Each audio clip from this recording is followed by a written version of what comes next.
Assalamu alaikum rahmatullahi wa barakatuhu, everyone. This is Brother Mushtaq with the Happy Strong Family weekly live stream. We are continuing in a way with our back to school series, our back to school theme. Last week's episode, and we do hope you like and subscribe to the Happy Strong Family channel. We had Principal Omar Zia on the show. And small world, Principal Omar Zia is the principal of the Credit Woodlands, or of the Woodlands High School. That's the high school I went to growing up as a kid or as a teen in Mississauga. And so what a small world that things come back full circle. So to continue with that theme, one really poignant topic which arose from our conversations and also from some of the comments is the agency, and I'm going to use that word, I'm stealing it shamelessly from Principal Omar, the agency or the power of the school board trustee. So we wanted to kind of take that topic and make it its own show, because for parents, and especially Muslim parents, we wanted to showcase the power of the school board trustee position. I, for one, don't know anything about what a school board trustee does, or even for that matter, even with last week's episode, I didn't know what a vice principal or a principal did, for that matter, other than once a kid's in trouble, they get sent to the principal's office. So I'm going to now look over to my left. I have here Brother Ali Chatha. Ali, welcome to the show. Thank you, Brother Mushtaq, for having me.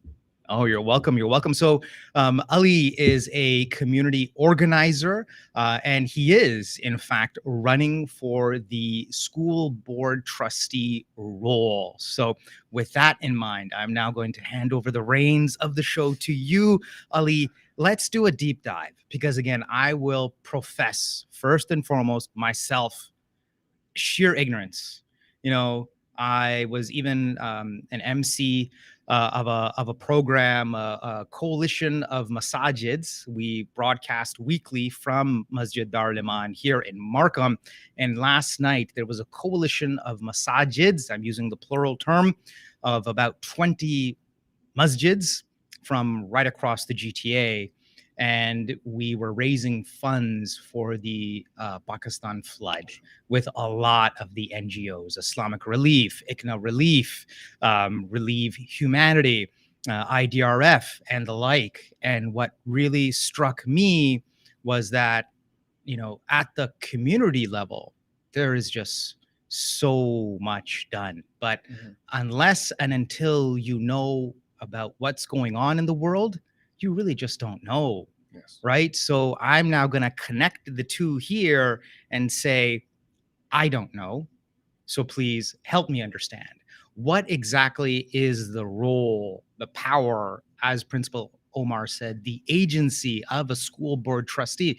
Because in day-to-day life, as I had mentioned, unless your kid gets sent to the principal's office, I think that is the only time a parent actually deals with these types of, higher level issues within the school system. Obviously, we know teachers, we may interact with them. Parents are now being encouraged to interact more with teachers, but exactly what does a school board trustee do? No, that's a great question, and oftentimes, Brother Mushtaq, school board trustee is one of those positions that kind of gets hidden away, especially when it comes to municipal elections, for example. Oftentimes, other positions steal the limelight, but that is not to say that the school board trustee position is any less important or relevant. In fact, I would even argue that it's probably the most important position, especially because it concerns our children, it concerns the education of our students. So what a school board trustee really is, in the York region in particularly, is an elected official. Okay. And they run for 4-year terms at the municipal election every 4 years. And their responsibilities really can be defined into, let's say, 3 areas. Number one is as a policymaker, right? So they help define sort of what are the responsibilities and the policy direction that the school board wants to take itself into, right? They help provide critical governance oversight to the board as well, and make sure that the responsibilities that the board has, as per the Education Act, which is provincial legislation, those are being fulfilled, right? So that's primary. Then there's also absolutely for communicating with the public. So making sure that the views of the community are being expressed, and they're taken into account into the decision making that the board is making, right? And vice versa, and making sure that the school board trustee ultimately is a representative of the board. And in fact, you say, in fact, the trustees are the people who put the public in public education, right? Because Oh. they are the public representatives, and they are the elected. Everybody else on the board, when it comes to the school board itself, Right. and as opposed to the school board trustees, the board is responsible for the day-to-day operations, right? Whereas the board of trustees are responsible for the strategic direction that the board takes itself into. And lastly, the most important perhaps is that they're responsible for making sure that they're advocating for students and their well-being, their achievement, right? Are we making sure we're putting students first, making sure that equity, diversity, and inclusion is being taken into account as well, and we're promoting achievement with all students, and making sure that every student has equal opportunity. Right. So let's deconstruct this a little bit further. With regards to being an elected official, right? I find that both intriguing, frightening, in the sense that you are providing oversight, right, into basically what is very much a closed system. I'll call it for what it is. The education system is a closed system. So for an elected official, I then have to kind of hold myself accountable, right? Yes. Am I putting the right people in office? Yes. See, I did not know that the school board trustee, I may have seen signs. I've been in Markham now for the past 16 years. I think I may have seen a sign, school board trustee. And I know in the US, every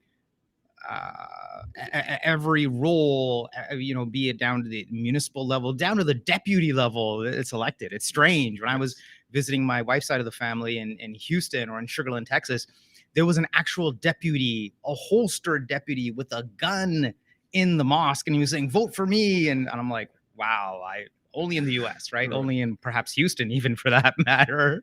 So to kind of tie the two ends together here, I'm not being silly, I'm not. But to tie the two ends together here, what does it mean for an elected official to have that oversight and to be that voice within the education system? Like you so powerfully said, Ali, you are bringing the education, aspect of the people's or the public. Yeah. You are a public servant, so you're putting that public into public education. So please expand upon that. Like, really, the floor is yours now to kind of really elaborate on this. Yeah, obviously elected office, and it's really the cornerstone, and education really is the cornerstone of democracy, right? Because this is how we in our society decide that this is how we've chosen to kind of have our governance system, and how we make decisions as a society, right? So when it comes to civic engagement, it is incredibly important, because this is one of those areas where we actually, by voting for people, we give up the control of over our own lives or certain decisions, and we hand them off to certain individuals. So it's incredibly important for us to, number one, stay engaged, and number two, make sure that we're not passive, that we are actively involved in those particular roles. Whether that's through voting, whether that's through advocacy, whether that's through making sure that you're meeting with the representatives, because ultimately the goal of any public official is to advocate for whatever position that they are, and in this case, the school board trustee position. I know there was an analysis, for example, that TCMWE did a few years ago, where they realized that that the margin of victory in a lot of over 100 ridings was actually much smaller than many populations, whether it's the Muslim community or you take another community that has not voted, and therefore What that means is that if those communities were actually to be actively engaged, it would allow them to be active members of that particular and actually help make put those people in office that are going to represent them, right? So it gives you leverage, and essentially that's what I'm trying to say here. Got it. Right? So leverage in that sense is extremely important, and I think when it comes to education, I believe it was Socrates who said, voting itself is less of a, it's not a random act. It's more of a skill, right? And how you sharpen and how you develop that skill is through making sure that our education system is actually doing its job, and that it's functioning well. So now, Ali, let's do a deep dive into the education system itself. Yes. Okay. What do you see as some of the issues?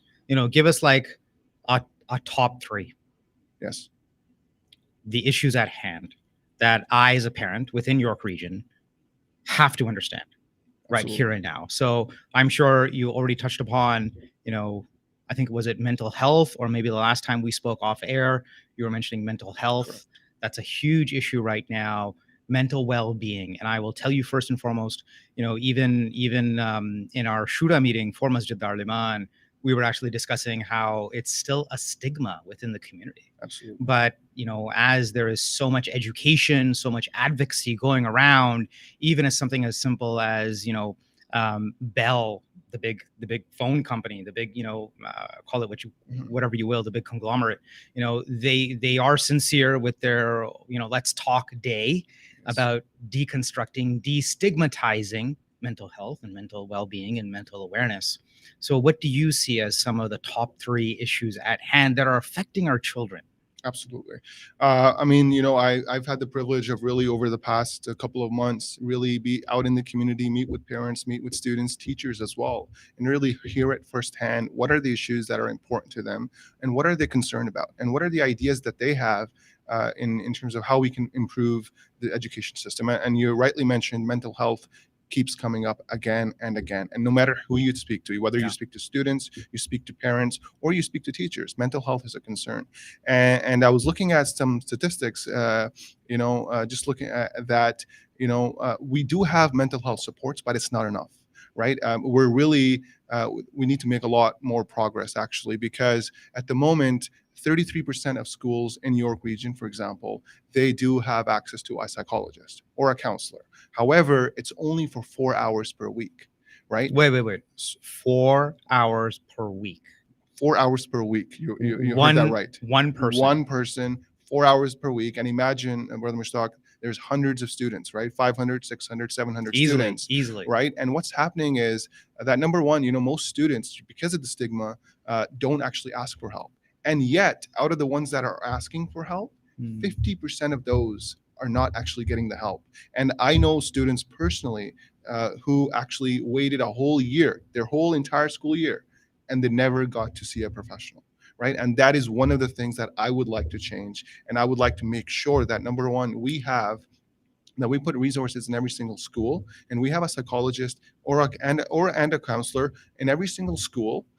With a minimum of 20 hours. And I think 20 hours is only a starting point, but ultimately we need to take that, make sure that they're available as and when students need them, right? Because not a single student should go without, getting the help that they want, because it takes a lot of courage to ask for help. And we should be commending these students and saying that, hey, now that you've asked for help, we're going to give you the support that you need.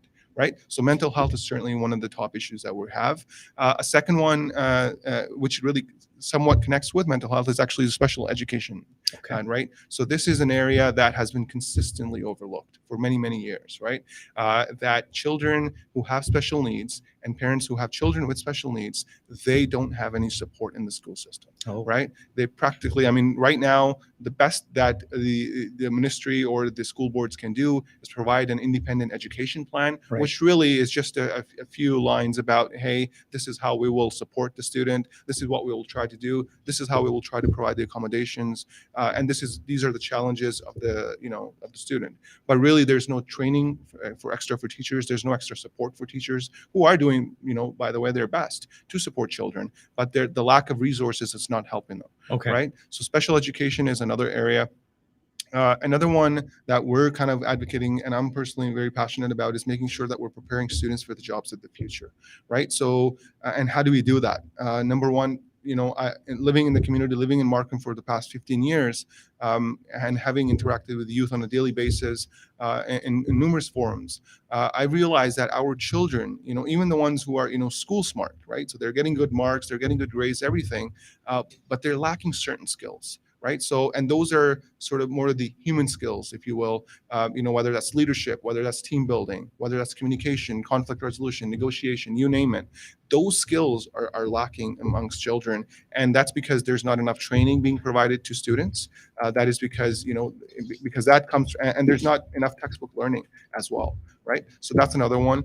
And lastly, I'll mention one more, which is making sure that we're getting parents more engaged and involved, right? Because giving them more say and sway in what's going on in their child's education, making school councils more robust and flexible, because reality is parents are working 8 to 4, 9 to 5, whatever that may be, plus traffic time. They don't have the time to attend a meeting, let's say at a particular time in the midday, right? So we need to make things flexible for them, especially given the fact that we have moved things online and we are in a new world post-COVID, and we should try to accommodate parents as much as we can so we can hear their concerns directly, and they have opportunity to interact with the teachers as well.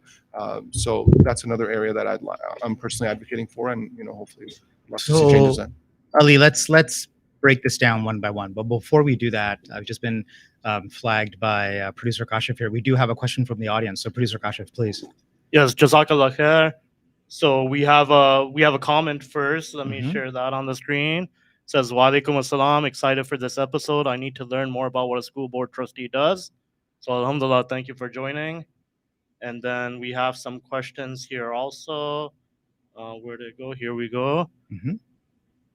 So I guess in York region, there was actually a death of a student trustee last year, a tragic incident. So the focus, like we became aware that there's actually student trustees on the board too. So do student trustees have same votes as elected trustees? Would you recommend students try for these roles? What should they focus on to be successful to get this role? No, that's a great question. Yeah. Okay. No. So student trustees, no. So they don't necessarily have the same powers as an elected trustee. However, they're incredibly important because they're the voice for the students, right? So these are the students that are in the classroom. They're in the schools, and they know what's going on at the ground level in schools, and they're actually able to partake in meetings with the board. And actually share their concerns, right? Share their ideas that, hey, this is what's happening. So they typically provide an update to the board, let's say on a monthly basis or as needed. And it allows them to kind of express the views of the students, right? So they're advocates for students and representative of them. There's 3 of them particularly. I know there's 3, we had 3 students just recently actually become, kind of elected and take that position on. In the last meeting that just happened a few days ago, they were introduced, so they will be representing them, for the next some time. So, wow, Ali, this is not to kind of sidestep the role of a school board trustee, but this is like completely brand new. I had zero idea that there was even a student trustee. Yes. So is this another municipal role, or is this done through the school board? How can more of our students be part of this system then? Absolutely. Yeah. So it is not elected through the municipal election. It is through the board.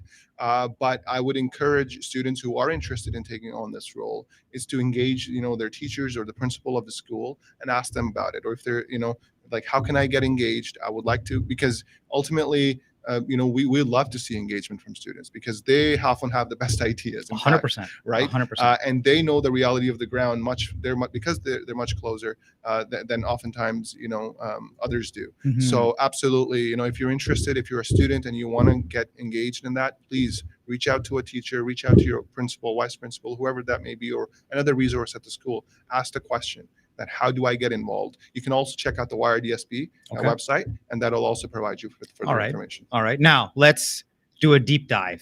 Let's do a deep dive on each of the 3 or 4 most important topics, agenda items, if you will, that you've just mentioned earlier. Number 1, mental well-being, mental health. Number 2, special education, going Yes. beyond just the IEP. Yes. And then number three, having the students be able to access real world jobs for a real world future. Correct. I think let's just keep it to those top Sure. three. Yeah. Now, let's go one by one because these are super important. It still breaks my heart that even from our last episode from Principal Omar, we actually had a comment about a child being bullied. Okay. Yes. So mental health, mental well-being is a full gambit. It's a spectrum. It's a range of issues and topics. Indeed. There could be anything like cyberbullying, Yes. bullying, just anxiety, panic attacks. I personally know from Masjid Darul Iman, a few of our teens who come play basketball, Friday nights, and a few of them have told me, that they get anxiety from doing exams, and that's actually put a stop to them furthering their education or pursuing higher education. Yes. Right? So there's that. Yes. Then there are some very serious issues, such as perhaps abuse, wherever that may be, racism, discrimination. These all have impacts Absolutely. on our students, on our children. And you can probably tell by my tone of voice all of a sudden, this pains me. This pains me. So Ali, do a deep dive here. Like for everyone watching, everyone, I really encourage the audience, share this episode. This is an important episode. So Ali, tell us your focus or just the general focus that should be on mental health. Yeah. How will that help our students? Absolutely. I think ultimately, education, in my opinion, needs to be more than just career driven, right? And I think it comes from this idea that, you go to school and you get a good job, and that's kind of where the main focus is. And obviously, students are very pressured. They're under a lot of stress. They've got exams. They've got lots of homework, and they're trying to, they have other responsibilities outside of the school, which they're trying to manage. Some of them even have jobs in high school and so on and so forth. But I think the focus, this whole idea of education needs to be reframed a little bit, right? Because education must be and ought to be more than just, your professional success. And yes, professional success is only one aspect of our lives. But I think the students that I've seen who have done well in their life, in their personal and professional lives, are the students who, yes, they're subject matter experts in their particular areas, but they also have these other skills that I mentioned, making sure, having the ability to connect to people, knowing that the resources that if they ask a question or if they ask for support, those supports are available, right? But making sure that, we're teaching those skills to those students because that's an area that is, students are actually right now going to university, college, and unfortunately, they're lacking in these skills. And in fact, even university graduates oftentimes are going into the workforce,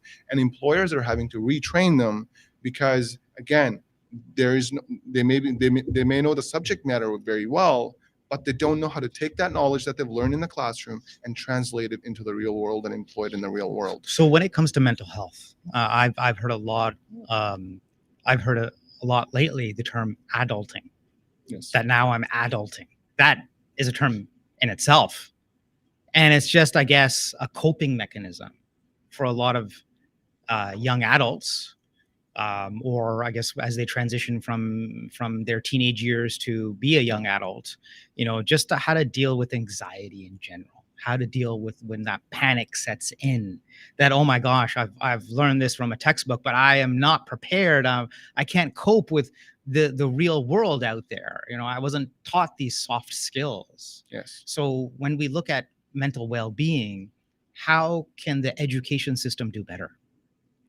Well, I think number one is making sure that we're providing support to our students. I mean, it's not acceptable that I think, only 33% of schools, for example, have a psychologist or counselor, right? I mean, so we're obviously failing students if we're not able to provide them with the professional supports that they need, right? So that's number one. We have to be able to provide them with the support that they require.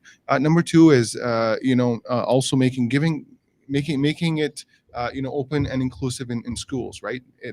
Making sure that we tell our kids and we teach our kids, and some of this goes to the home as well, not just within the school, but allowing a free environment to have open questions, for making sure that kids feel that they can come to, whether it's their teacher, whether it's their parent, whether it's, that they can come to them with their concern, Right. and that they will actually get the help they need, or at least they will get a shoulder to say that, okay, I'm going to support you, and if I don't have the answer, I'm going to be sit here with you, and I'm going to try to provide that support with you, right? And then obviously, this is something I personally relied on, which, especially when I was going through school, was self-education. I highly encourage students self-educate. Nowadays, you don't have to be sitting in a building to educate yourself.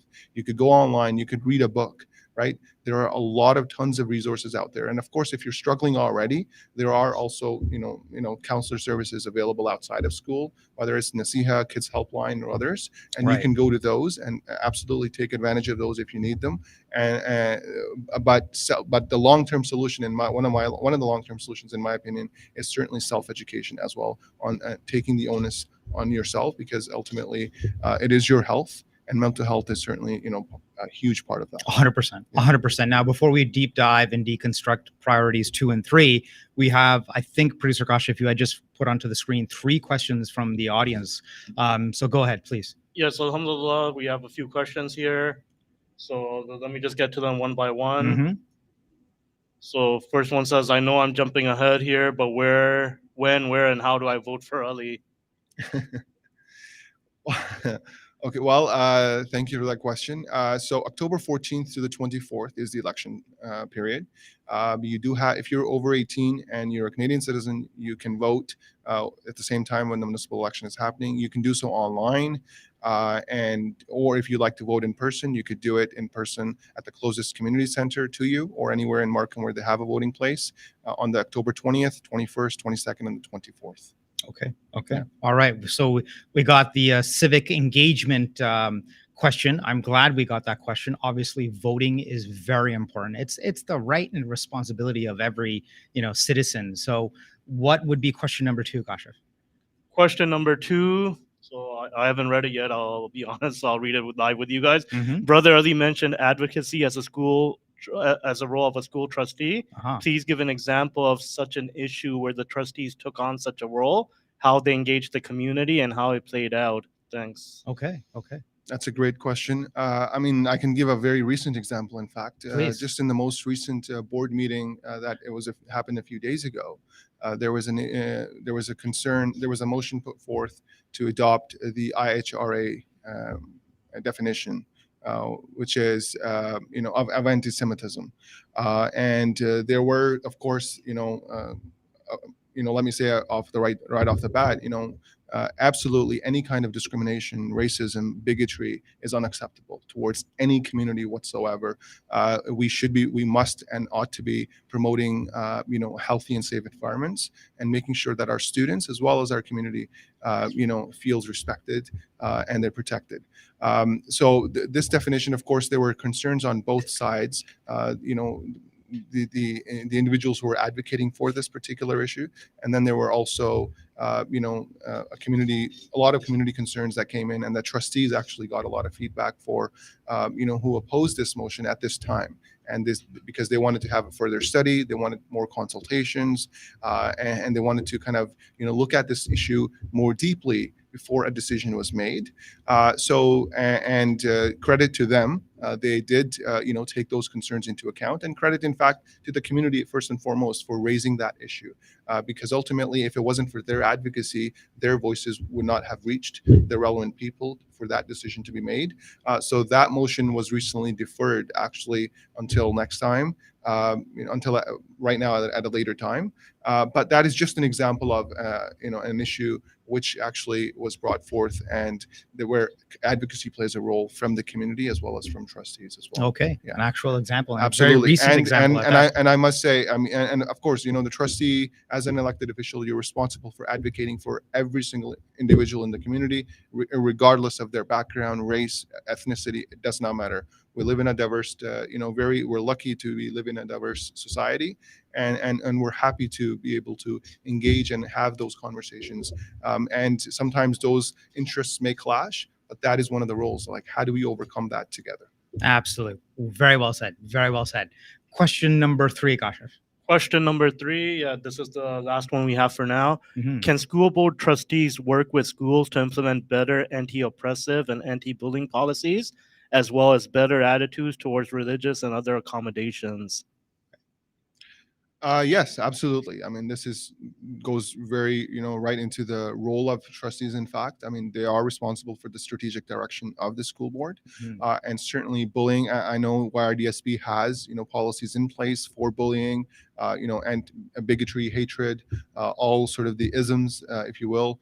But absolutely, there's always room for improvement. There's always room to do better. And I would encourage, any community members who may have a particular concern to raise this. Look for, depending on where you live in Markham or in fact the York region, look for who your trustee is and have a conversation. Connect with them, because ultimately they can be your advocate and they can be your voice. So absolutely, there's room for that for sure. Okay. Yeah. Great. Yeah. Now let's continue with our deep dive into focus areas number 2 and 3. So focus area number 2 was the IEP, right? How can a school trustee inject within the education system a better approach to an IEP, or go beyond just the IEP? Because with the individualized education plan, we have to accept the fact that neurodiversity is an actual area of research, of thought, and of consideration. And when I say neurodiversity, we all learn in different ways. Some are very visual learners, some are auditory learners. I've learned this the hard way. All 3 of my children are at various stages of doing their hifz. My eldest daughter, alhamdulillah, she's a hafiza. She's memorized the Quran. My son he's already done 24 juz. Inshallah, he'll finish by January. And then my youngest, because of the influence of her 2 older siblings, my youngest daughter has also taken that up now. She's 5 or 6 months in. But all 3 of their learning styles are very different, even though they're literally memorizing the same holy book. Mm-hmm. But I've learned the hard way that, it's easy to say as a parent, oh, we all love our children differently and each one is precious to us and each one is special to us. Absolutely. But when you kind of look at just how each one learns, that's a whole different ballgame altogether. And I think nowadays, especially with some of what my eldest daughter tells me about what's happening in school, it's far too easy to say, oh, this child has ADHD. There was a time when, even in the late 90s, I'd say, it was just Ritalin, right? Mm-hmm. We've come a long way from that approach, alhamdulillah. But we do have to understand that neurodiversity is a thing, that people, cognitively learn different ways. Yes. And yes, learning is a spectrum. But what additional resources can be injected into the school system that a school trustee could advocate for them? Yeah, absolutely. I mean, so obviously, education is a responsibility of the province, right? So, let me say right off the bat, we do rely on the province to set, the direction, provide the resources, allocate, resources and the funding necessary to actually which allows boards, and there's 72 of them across the Ontario, to actually, then, based on that funding, choose the direction which they want to take, right? And so right now, at number 1, I think, as a trustee, I would like to really have a review of of this particular issue, because we need to understand where are the roadblocks, where are the gaps, and why are people not getting the support that they need, right?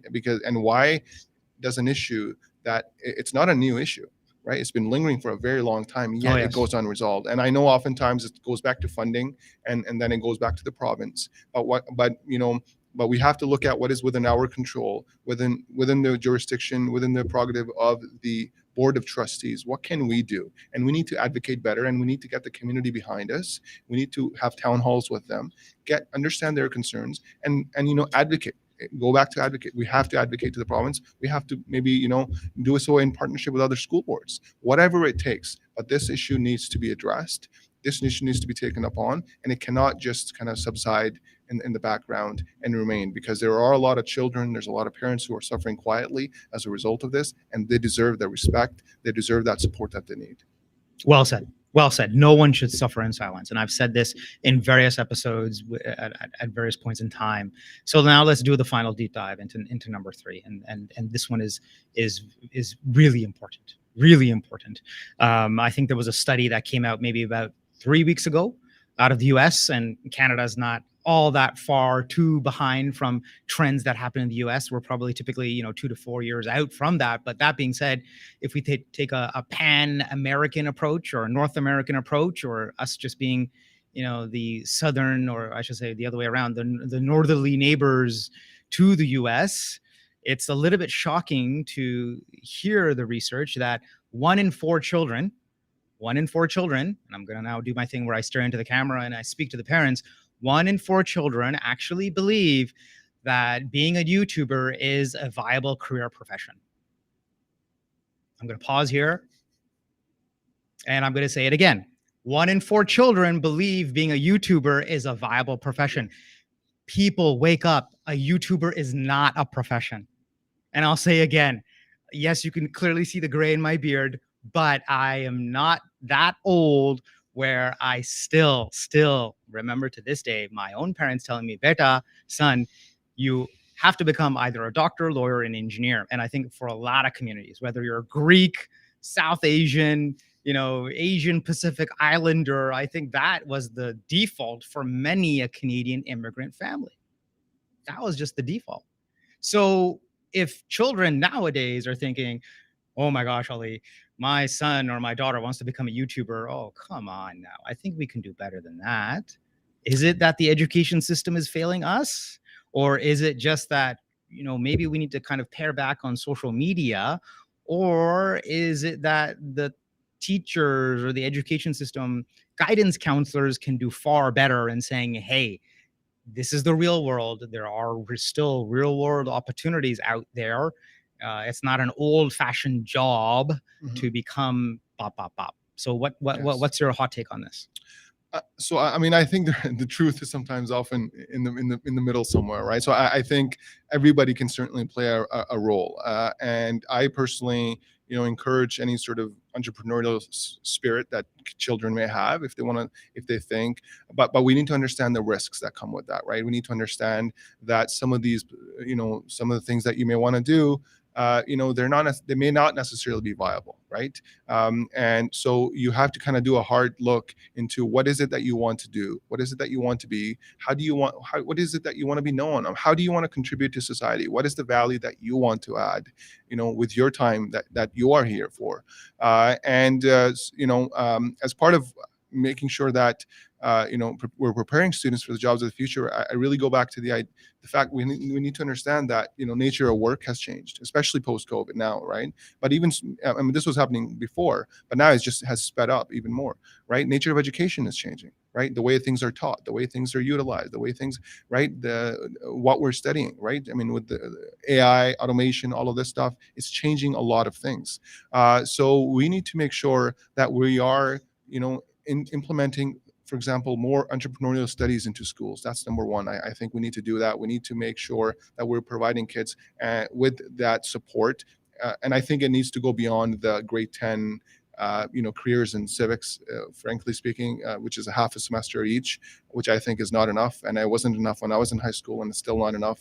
I mean, civics is an incredibly important topic, and we need to educate kids on that more than beyond a half a semester of class. And same thing work for careers, right? We need to provide direction to students and help them find their own answers, right? We need to empower kids. We don't need to tell kids. We need to empower them so they can make their own decisions and find their own pathways, right? Then financial literacy is another area which consistently gets missed, and I think we need to have more sort of education when it comes to financial literacy. How do you manage money? How do you open a bank account? What's a TFSA? Right. Whatever it might be. We need to teach kids that, because that is ultimately the reality that children post-graduation that they're faced with, right? When you're earning money, when you have a job, how do you manage? How do you invest? What do you do? So financial literacy is incredibly important.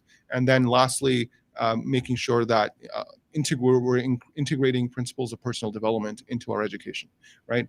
And I'll go back to those skills, and there's much more to that than that, but really helping kids, empowering kids with the right skills that they need to find their own answers. We cannot, education has to be greater and more than career, right? There is no work life and school life or personal life. If there's just one life, and we need to make sure that we're educating kids in a way where we're supporting them in those areas, so that way they can gain the skills they need, but they're living a wholesome life, and they have the skills to be successful in personal as well as professional life. All right. Well, and I've just gotten notice from producer Kasha. We have one question. Yes, we have one question that just popped up, and I'm not sure if it's a comment or a question, but maybe Ali, if you can just give your sort of take on it, because I know you've been involved a lot in different initiatives.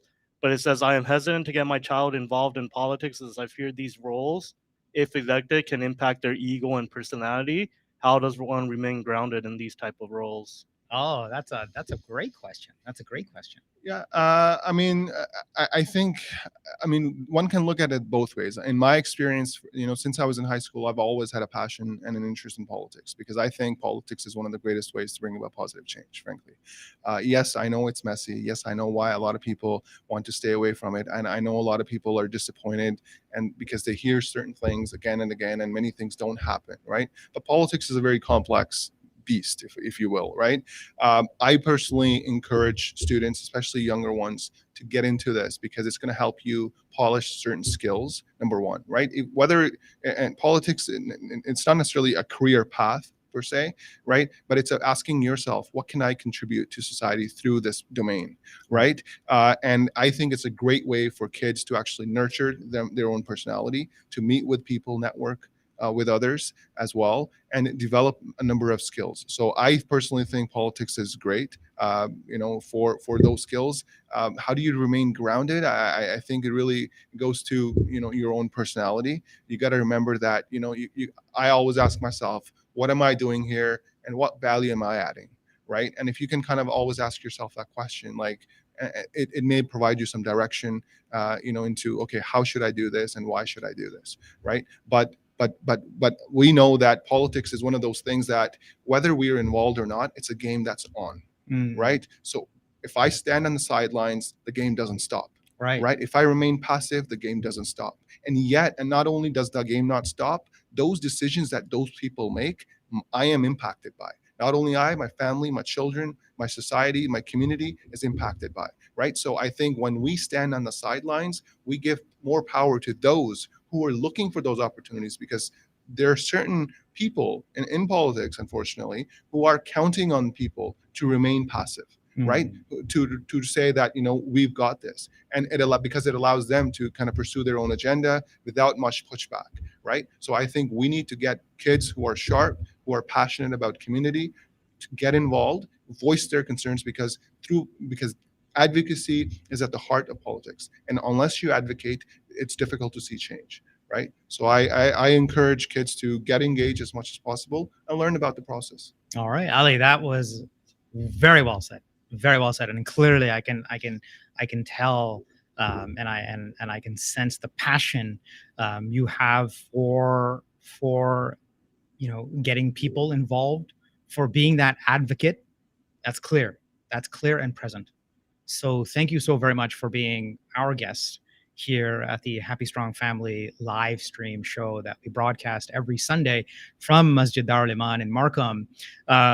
Just to end on a note, politics, as Ali said, is all about advocacy. Now that's refreshing to hear. So be involved, be engaged. We've already mentioned the range of dates that you can go out and vote for your municipal election. Whoever you may decide on, Ali is just one, person running for that critical role of being a school board trustee. We thought it'd be pertinent to kind of highlight and elaborate upon the power and agency of a school board trustee and what they do and how people can become involved in that particular process. But to end it off on this note for this particular show, yes, we focus on faith, we focus on the family and the family dynamics, but there are forces at play, as Ali rightfully said. You don't want to be kept on the sidelines. So whether you're advocating for your child at school, whether you're engaging with a principal, a school trustee, your local counselor, or even as we had here at Masjid Darul Iman last night, Minister Ahmed Hussein, representing the portfolio of housing and diversity and inclusion at a fundraising gala for masajids across the GTA. Be involved so that people can understand your concerns. All right, that's it from me. This is Brother Mushtaq signing off from the Happy Strong Family Show.